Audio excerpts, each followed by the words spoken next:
आज हम बनाएंगे नवरात्रि में बनने वाले बिना लहसुन और प्याज के छोले। तो चलिए इसे बनाना स्टार्ट करते हैं। इसके लिए मैंने 2 कप काला चना लिया है, जिसे रात भर पानी में डाल के सोक कर लिया है। ये अच्छे से फूल गया है अभी, तो इसे हम कुकर में डाल के 3 से 4 विसल करेंगे। तो हम पहले इसे कुकर में डाल देते हैं और जितना चना है उसे थोड़े ऊपर तक के पानी डाल देते हैं। और इसमें अब हम 1 चम्मच नमक मिलाएंगे और थोड़ा सा बेकिंग सोडा मिलाएंगे, जिससे कि सारा चने अच्छे से सॉफ्ट हो जाए। यदि कोई चने हार्ड भी रहते हैं तो सोडा मिलाने से वो सॉफ्ट हो जाते हैं। अब हम कुकर की लीड लगा के इसे मीडियम फ्लेम पे 3 से 4 विसल कर लेंगे। यदि ब्लैक चना थोड़े हार्ड सरफेस वाला है तो उसे 5 से 6 सीटियाँ करनी पड़ती है। अब ये चना सॉफ्ट वाला था, इसलिए ये जल्दी पक गया है। इसमें 3 से 4 विसल में ही अच्छे से सॉफ्ट हो जाता है। इसके लिए मैंने कुछ प्रिपरेशन करके रखी है, जिसमें थोड़ा सा अदरक लिया है और 1 हरी मिर्च ली है। इसे मैं खलबत्ते में कूट के बारीक कर लूँगी। 2 टोमेटो लिए हैं, जिसे मैं मिक्सर में डाल के ग्राइंड कर लूँगी। और 2 हरी मिर्च लिए, इनको स्प्लिट करके रखा है। थोड़ा सा कोरिएंडर लिया है, 1 तेजपान और 1 दालचीनी का टुकड़ा लिया है 1 इंच का।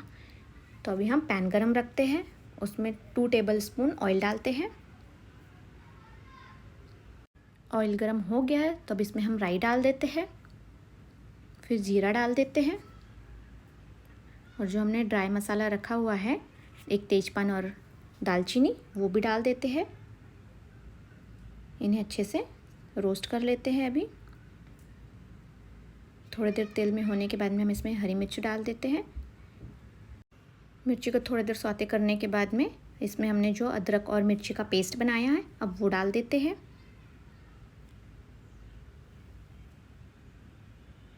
अब इसे भी थोड़ी देर भूनेंगे।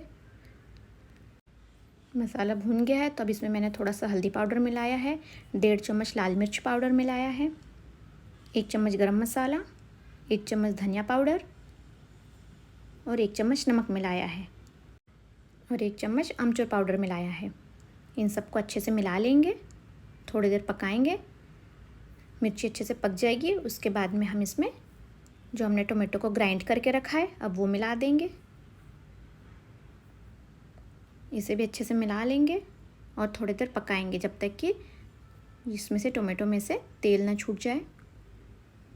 तेल थोड़ा साइड होने लग जाएगा तब हम इसमें छोले मिलाएंगे। तेल अच्छे से अब साइड हो रहा है, ऊपर आ गया है तेल, तब इसमें हम थोड़ा सा कोरिएंडर मिला के थोड़ी देर और पका लेते हैं। इसमें धनिया का टेस्ट अच्छा आएगा। अभी अच्छे से तेल भी ऊपर आ गया है और कोरिएंडर भी सॉफ्ट हो गया है, तब इसमें हम छोले मिला देते हैं। पानी में से निकाल के सूखे छोले मिलाएंगे।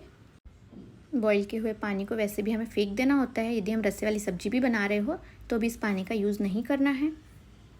अभी सारे छोले हमने डाल दिए, अभी इन्हें अच्छे से मिक्स कर लेंगे, थोड़ी देर पका लेंगे, जिससे छोले में मिर्च मसाला अच्छे से लग जाएगा और छोले का टेस्ट बहुत अच्छा आएगा।